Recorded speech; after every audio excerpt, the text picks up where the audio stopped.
If you sold 600,000 albums in a single week, but your record label abruptly ordered a stop to your promotion just because they had to use the money to pay off the debt of another artist's failure, this is Janet Jackson's battle in 2001 that the world almost forgot. Yes, welcome. We are diving deep today into, well, what I think is one of the most fascinating, frustrating, and just sonically brilliant moments in music history.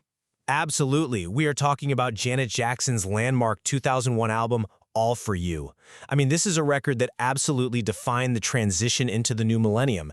It was armed to the teeth with these high-gloss Y2K aesthetics and, just an incredibly sophisticated approach to sonic fusion. Oh, it's an absolute masterclass in pop architecture. You really cannot look at the landscape of modern music without running straight into the foundation this album poured. The vocal stacking, the sampling, the whole visual world building, it's monumental. It is monumental. So the central question we are unpacking today is how we should actually interpret this era. Was the massive sonic and thematic shift of All For You a triumphant, genuine liberation that cemented Janet as the ultimate architect of modern pop? Or, and this is where we disagree, was its joyful, high-energy exterior merely a mask for deep trauma, an effort that was ultimately undermined by brutal industry capitalism and the very successors she inspired? Right. It is one of the most complicated webs of art, personal pain, and just cutthroat commerce we've ever seen. So I'll lay my cards on the table right here at the start. I view All For You as a masterpiece of genuine healing and ultimate bodily autonomy. Coming off the incredibly heavy, dark exploration of depression in 1997's The Velvet Rope, and following her really high-profile divorce, Janet didn't make a sad, wallowing breakup album. She definitely didn't. No, she made an upbeat, fiercely independent dance pop record. To me, this was an authentic act of self-emancipation. She utilized this brilliant sonic fusion blending classic disco samples with contemporary R&B and even like East Asian scales as a deliberate reclaiming of her life. It was a calculated blueprint that confidently redefined pop music entirely on her own terms. Okay, well, I come at it from a different way. I don't deny the sonic brilliance, obviously, but I argue that the extreme cheerfulness of All For You was a necessary mask, both commercially and emotionally. A mask? A complete facade beneath the polished Y2K aesthetics and all those high-energy drum machines. This album is actually dripping with the paranoia of being betrayed by those closest to her. And furthermore, I think no amount of artistic brilliance could outrun the brutal capitalistic realities of the music industry at the time. The whole Virgin Records internal crisis, it turned Janet into a victim of the industry machine. And that forced vulnerability left her overshadowed by the very disciples who co-opted her blueprint. Okay, that is an incredibly dark reading of a record that literally has a track about flirting on the subway. Let's get right into the music to see how those interpretations hold up. Let's start with this idea of transitioning from darkness to light. The title track, All For You, is the perfect exhibit A. Sure, let's look at it. So Jimmy Jam and Terry Lewis are at the helm in the studio, right? And Jimmy, tapping into his old club DJ days, he introduces Janet to this 1980 Change sample, The Glow of Love. Which is a legendary sample, by the way, featuring a very young Luther Vandross. Exactly. And let's look at how they use it. They don't just loop it lazily. Janet takes that iconic, organic bass groove and that cascading piano and then pairs it with these heavy, quantized, contemporary 808 drum machines. That is the definition of sonic fusion. She's bridging 70s and 80s club culture with 2000s pop R&B. It was effective, I'll give you that. Highly effective. That track spent 7 weeks at #1 on the Billboard Hot 100. But conceptually, it is proof of a genuine emotional pivot. The vocal delivery is breathy, it's light, completely unburdened. She's singing about being on the dance floor, watching guys get intimidated by her confidence. You don't fake that kind of effortless, infectious happiness if you are secretly, drowning in paranoia. Magic? Joy? Honestly, it's a sleight of hand. You're looking at the title track, the commercial centerpiece, and taking it purely at face value. But look at the actual opening track of the album, You Ain't Right. Well, That is the true thesis statement of the record.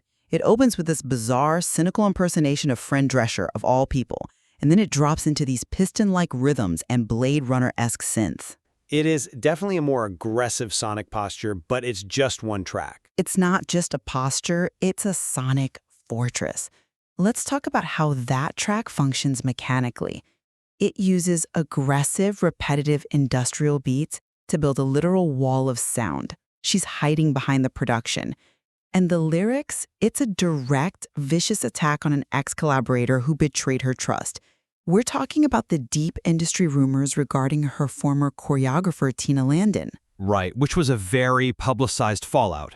But we need to give context to that. For those who don't remember the lore, Tina Landon wasn't just a choreographer, she was the literal architect of Janet's visual identity for a decade. Yeah, she did some amazing work. She designed the Rhythm Nation routines, the Together Again staging, making that fallout devastatingly personal. When you contextualize the album with You Ain't Right, the rest of the record's joy looks entirely different. She had to project this massive, bulletproof happiness on tracks like All For You because her actual inner circle was collapsing. It's a glam rock-infused paranoid defense mechanism. I completely reject that premise. Calling it a sonic fortress implies she's cowering behind the beat, which strips her of her agency. Acknowledging betrayal at the start of the album doesn't negate the joy that follows. It earns it. Earns it? Yes, cutting toxic people out of your life, whether it's an ex-husband or an ex-choreographer, is exactly what allows you to make a track like Come On Get Up and celebrate the single life. But if we want to talk about agency and projecting strength, we have to talk about how she weaponized her own sexuality on this record. Would You Mind is, in my view, the ultimate brave assertion of female bodily autonomy. Well, it is certainly one of the most explicit tracks she ever recorded. But brave or just incredibly provocative? Both. I mean, explicit doesn't even begin to cover it. She's detailing physical intimacy with zero apologies. But what makes it brilliant is the sonic juxtaposition. Think about how male artists typically produced explicit tracks at the time. Heavy, aggressive, dominant beats. Janet flips the script on male objectification entirely. By softening the beat? Exactly. The lyrics are incredibly graphic, but the production is this spacey, ethereal, ambient, electronic, R&B. It's floating. She is the one orchestrating the encounter. And she took this to its logical extreme on the All For You tour. She wore a dominatrix catsuit and literally strapped a male fan to a gurney every single night on stage. She wasn't just singing about autonomy. She was physically demonstrating absolute control. That is not the behavior of a victim hiding behind a sonic mask. I hear you on the theatrical assertion of control. I really do. But let's look at the cause and effect of that choice.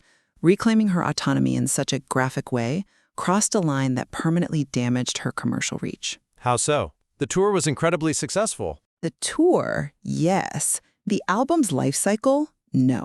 By pushing the envelope that far, the explicit nature of Would You Mind got the album outright banned at Walmart. It got banned in Singapore. You have to remember the mechanics of the music industry in 2001. Physical shelf space at big box retailers accounted for an enormous percentage of an artist's sales. Right, streaming wasn't a thing. Exactly. Because the Walmart ban suddenly restricted her physical distribution footprint, Virgin Records panicked. Well, they released a clean version. They had to scramble. They were forced to pull the album back, cut tracks, and alter interludes to create an amended release just to appease conservative retail giants. That kind of logistical nightmare fundamentally stunted the album's momentum. And that stunted momentum is crucial because it left her incredibly vulnerable to what happened next, which is the Virgin crisis. Wait, hold on. I think anyone listening right now is doing the math and wondering something. You just mentioned the Walmart ban stunted her momentum, but we know the numbers. All For You sold 605,000 copies in its first week in the US alone. Yes, a massive debut. That's the highest opening week of her entire career. At $15 a CD, that's nearly $10 million instantly. Why couldn't that massive influx of cash just fund the rest of her era, regardless of a few retail hiccups? Because that is exactly where the triumphant liberation narrative completely falls apart. That's not how major label ledgers work. In 2001, major labels didn't have separate protected bank accounts for each artist. All revenue went into a corporate general fund. Yes, Janet generated tens of millions of dollars right out of the gate, but Virgin Records was dealing with a systemic, catastrophic crisis. They had just completely botched their historic contract with Mariah Carey. Oh, the infamous glitter era. Precisely. The Glitter project failed commercially, and Virgin was legally obligated to buy Mariah out of her massive contract. The buyout was roughly $20 million. Where do you think that massive chunk of liquid cash came from? Wow. Virgin had to balance the books. They took the millions that Janet's 600,000 first-week sales generated, funneled it to pay off the Mariah debt, and literally cannibalized the promotional budget of their one superstar who was actually succeeding. Janet was sacrificed to capitalism. A massive synth dance pop masterpiece like Come On, Get Up, which, by the way, was tearing up the radio in Japan and poised to be a global smash. It never even got a music video. They abruptly slashed her promo and pulled the plug on her while she was at the peak of her powers. Okay, I see why you think that, but let me give you a different perspective. Blaming the label's accounting for the album's legacy is like saying a painting is worthless because the gallery ran out of lighting. That's a clever way to put it, but Hear me out. Yes, Virgin's financial incompetence was a disaster. Yes, the era was cut short prematurely because they essentially robbed Peter to pay Paul. But look at what the art achieved despite that corporate sabotage. it achieved a fraction of what it should have. But the fraction itself was mammoth. She mounted the All For You tour, which grossed over $48.1 million in North America alone. You're glossing over the fact that almost the entire European leg of that tour was canceled. Because of the tragedy of 9/11. That was a geopolitical force majeure, not a reflection of her drawing power or her art. Flight restrictions, international shipping logistics for her massive stage sets, it was just impossible to execute. Sure, the logistics were tough. But in North America, she was selling out arenas, playing to 95% capacity. And think about what she was doing on that stage. Live vocals, executing intensely complex choreography with 8 dancers, moving through a sprawling, multi-tiered set. The tour ended with a massive HBO special in Hawaii broadcast to 12 million viewers. She proved that her art and her sheer talent transcended the label's corporate mess. Look, she survived the mess, sure, but we are talking about her legacy and her positioning in the pop hierarchy. Because Virgin pulled the funding, she couldn't maintain her omnipresence on MTV and radio. The void she left was immediately filled by the younger generation. And that brings us directly to the Blueprint War. The idea that Britney Spears somehow usurped her, I don't buy that for a second. It's not a matter of buying it. It's looking at the historical timeline. Janet's own influence became her undoing during this specific window. Let's look at the production. The Neptunes, Pharrell Williams and Chad Hugo, were the hottest producers on the planet. They brought Janet these incredible, gritty, minimalist funk tracks for the All For You sessions, and she rejected them. Specifically, she rejected a track called I'm a Slave for You and another called Boys. She rejected them because they didn't fit the sonic cohesion of the record. Janet relies on lush vocal stacking and complex melodies, whereas the Neptunes sound at that time was very sparse, beat-driven, and dry. And by rejecting them, she handed the keys to the kingdom to Britney Spears. Britney takes I'm a Slave for You, completely redefines her career from bubblegum teen pop to adult R&B pop, and effectively steps right into the space Janet was forced to vacate when Virgin cut her budget. Furthermore, Britney even co-opted Janet's exact visual aesthetics. Visual aesthetics are constantly recycled in pop, though. Not like this. Look at the Dave Meyers music videos. Meyers directed the video for All For You. He was heavily influenced by Lev Manovich's new media theories, specifically the idea of blending tangible reality with computer data. Meyers applied this by putting Janet in a hyper-real, vibrant Y2K anime-style CGI subway. It was a great video. He didn't just use green screens as a backdrop. He made the digital world the primary interactive reality. It was visually revolutionary. But shortly after, younger artists, heavily backed by their labels, are hiring Meyers to use those exact same CGI techniques. Britney even filmed her overprotected remix video at the exact same Los Angeles Millennium Biltmore Hotel that Janet used for the Son of a Gun video. Janet created the weapons, and the industry handed them to the younger girls to defeat her. Defeat her? That implies pop music is a zero-sum game, which it isn't. But more importantly, you have the dynamic totally backward. Janet didn't lose the blueprint. She open-sourced the software. She let Britney use the old code for Slave For You because Janet was already programming in a completely different, vastly more sophisticated language. You brought up the Son of a Gun video. Let's talk about the actual mechanics of that track, because it destroys the victim narrative. Ah, the Carly Simon collaboration. Exactly. Son of a Gun. This wasn't just a basic pop song, it was a masterclass in musical genealogy. She didn't just sample Carly Simon's 1972 classic You're So Vain. She actually brought Carly into the studio to record new vocals and spoken word parts. Think about the brilliance of that. Carly's original song was famous for the ambiguity of its target. Was it Warren Beatty? Was it Mick Jagger? Janet maps that exact historical ambiguity onto her own life. Is she targeting her ex-husband, Renee Elizondo Jr.? Is she throwing jabs at Tina Landon? She does literally say, "Stupid bitch" at my beach house. Right. She is furious, and she owns it. And then she brings in Missy Elliott to drop a ferocious rap verse. You have 3 generations of female powerhouses on one track, crafting a brilliant, empowering revenge anthem. The production isn't just Y2K pop, it's a menacing blend of R&B, hip-hop, and rock elements. And the video you mentioned? It has zombies.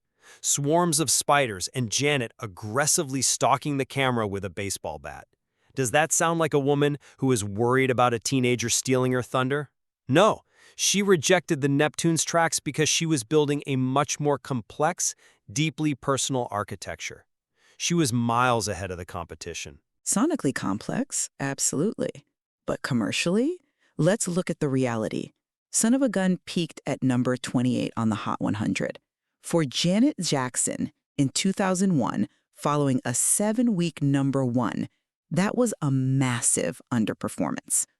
You can be miles ahead of the competition artistically, but if the label isn't financially backing your single rollout and the radio programmers are actively punishing you, you lose your foothold. Why would radio punish her for a great song? Because of the gender double standard in radio programming, an angry male rock song gets heavy rotation without a second thought. But an angry, aggressive female pop R&B song that takes down a man, radio programmers balked at the sheer anger in Son of a Gun. They labeled it unfriendly for daytime play. It completely proves my point. The industry machine undercut her at every turn. She tried to dance through the pain. She tried to assert her dominance and release her anger, and the system penalized her for it. I think judging a song's cultural weight or an album's legacy solely by its peak on the Hot 100 completely misses its broader impact. When you look at the landscape of pop music today, the DNA of All For You is everywhere. When Rihanna transitioned from the dark, brooding concept of rated R into the colorful, dance-heavy, vibrant joy of loud, she explicitly cited Janet's transition from Velvet Rope to All For You as her direct inspiration. That is true. The template of the heavy, traumatic, dark album, followed immediately by the bright Liberation Dance album, is now an industry standard. It is the definitive blueprint. From Beyoncé to Rihanna to Ariana Grande, this album proved that a veteran pop star could seamlessly transition into a new decade. She fused old-school pop sensibilities with highly contemporary, edge-pushing R&B, and she did it completely on her own terms.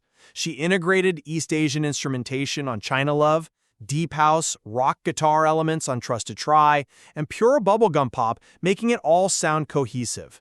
That is the triumph of All For You. It is an unassailable artistic victory. Look, I won't deny that it is an undeniable sonic marvel.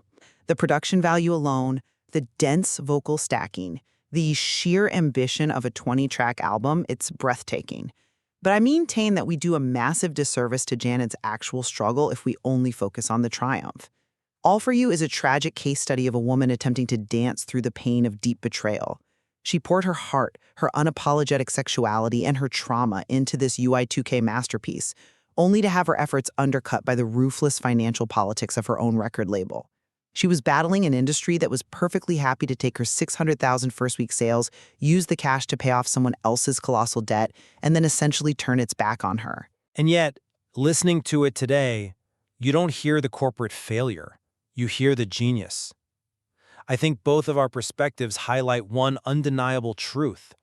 Beneath the glossy, upbeat, midriff-bearing surface of the Y2K era lies one of the most sonically complex and emotionally complicated albums of the 2000s.